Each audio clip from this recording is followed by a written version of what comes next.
Oui. Oui, en effet, aujourd'hui, je porte une casquette à l'endroit qui, en soi, en somme, est plutôt stylée, plutôt jolie. En revanche, sur moi, on dirait que je travaille chez Arbalète Burger. Puis-je prendre votre commande? Pour ceux qui auront la référence, n'hésitez pas à mettre dans les commentaires dès maintenant le nom du film et vous gagnerez votre poids en air. Très content en tout cas de vous retrouver aujourd'hui, non pas pour parler de House of the Dragon, non pas pour parler du film en question, mais pour parler de l'univers de Spider-Man. Alors on n'est pas là pour cracher non plus, encore une fois. On est là pour espérer, on est là pour rêver un petit peu.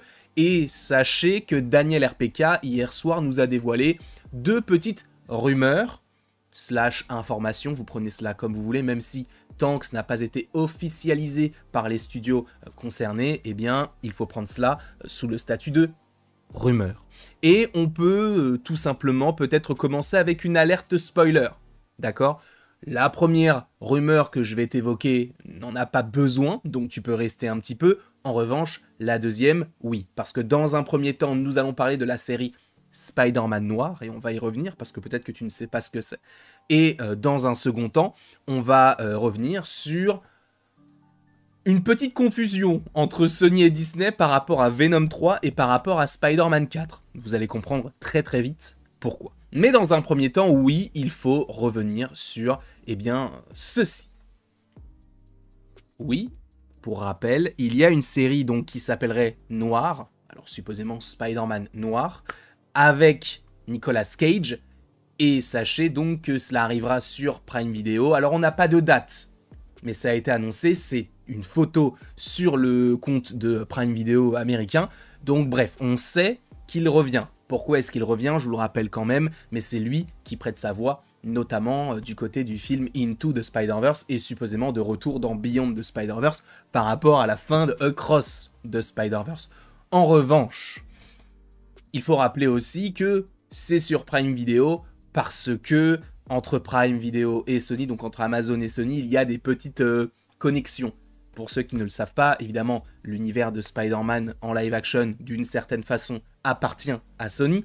Et Sony n'a pas de plateforme pour produire des films, des séries, ce genre de choses. Donc il s'associe notamment avec Prime Video, et c'est pour ça qu'on l'aura sur Prime Video. Notamment Sony, ils ont fait des partenariats avec Prime Video pour Invincible, et pour c'est pour The Boys, si je ne dis pas de bêtises, The Boys étant enfin les droits de The Boys appartiennent à Sony.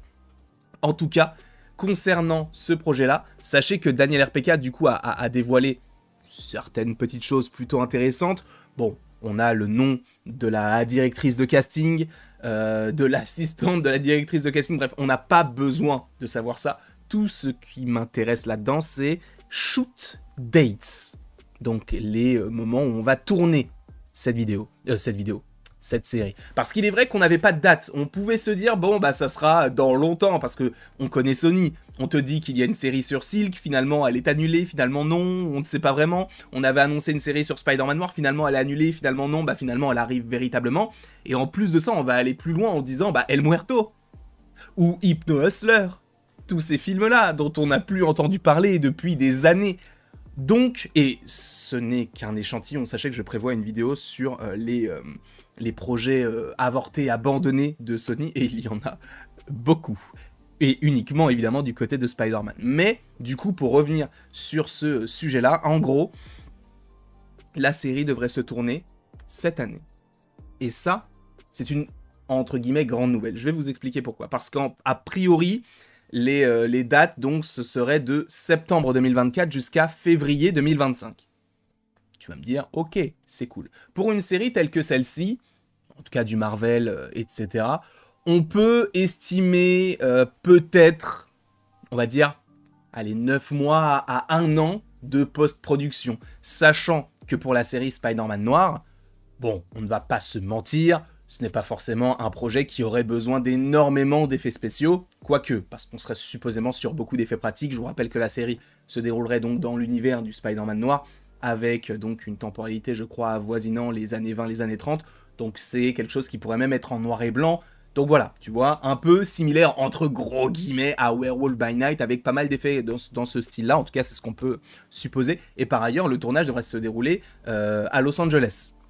Vous connaissez les années 20 Los Angeles, et il est noir, il y a un jeu par rapport à ça qui est sorti. Est-ce qu'on essaiera de se calquer par rapport à ce jeu-là? Je n'en sais rien. Quoi qu'il en soit, le tournage devrait se terminer, en tout cas devrait s'effectuer normalement, sans compter les reshoots, hein, de septembre à février. Ok. Sachant que, comme je vous l'ai dit, il faut compter 1 an à peu près. Et encore, peut-être que ce sera moins par rapport aux effets spéciaux, peut-être un peu moindre. Donc on peut supposer que la série sur Spider-Man Noir puisse sortir fin d'année 2025, début d'année 2026. Je ne pense pas que ça ira plus loin que 2026, parce que si on la tourne en 2024, ça n'aurait pas de sens de la sortir 3 ans après. Salut Ironheart. Bisous. En tout cas, voilà, la petite rumeur lancée par Daniel RPK, sachant que pour ce genre de choses, il ne se trompe que très rarement. Alors, il se trompe, hein, mais là, quand il te donne du coup des informations sur le tournage d'un projet, on est plutôt carré là-dessus. On va maintenant passer à toute autre chose et revenir sur les films, parce que vous savez qu'il y a quand même donc une certaine confusion lorsqu'on a vu le trailer de Venom 3, notamment par rapport à, attention spoiler pour le coup, cette scène-là. La scène qui ferait donc suite à Spider-Man No Way Home, ok. Et justement, on a un bout du symbiote qui reste dans l'univers que nous connaissons, et lorsque Venom revient, bah après il fait son film Venom 3. Sauf que là, on a donc l'acteur Chiwetel Ejiofor qui récupère ce symbiote, qui lui, normalement, devrait interpréter Orwell Taylor. On voit que le barman est le même, habillé de la même manière, bref, on suppose que c'est la suite. Et on s'était dit, c'est un pied de nez de la part de Sony envers Disney, en se disant, non, mais vous n'allez pas récupérer le symbiote. Eh bien, a priori, si. Selon Daniel RPK. Parce que, oui, a priori, dans Spider-Man 4, l'envie d'avoir le symbiote, et je vous mets cette image-là parce que je l'avais aussi récupérée, puisque là, on est dans l'univers du MCU, mais l'envie et les plans sont toujours de mettre le symbiote dans Spider-Man 4. Ok. Et il rajoute justement que il pense que ce que nous avons vu donc dans le trailer de Venom 3 est une misdirection, donc une mauvaise orientation, comme s'il s'était trompé, tu vois. C'est complètement fou, ce genre de choses. Je ne sais pas où est-ce que cela va aller. Du coup, ce qu'il faut retenir de cette petite partie de la vidéo, c'est que oui, a priori, on aura bel et bien le symbiote dès Spider-Man 4. Alors, est-ce qu'il sera présent de manière abondante ou non? Je ne sais pas. Quoi qu'il en soit, moi, c'est vrai que j'aurais bien aimé qu'on te parle un petit peu plus, peut-être, de cela dans le 5e, et que là, on se focalise surtout sur, du Wilson Fisk, etc. A priori, on va quand même se diriger là-dessus, mais tout en mêlant aussi le symbiote. Sachant, et ça, je ne vous en ai pas forcément parlé, mais a priori, Sony recherche actuellement un acteur pour jouer Miles Morales en live action. Donc on verra, on sait que Sony travaille sur un film, Miles Morales.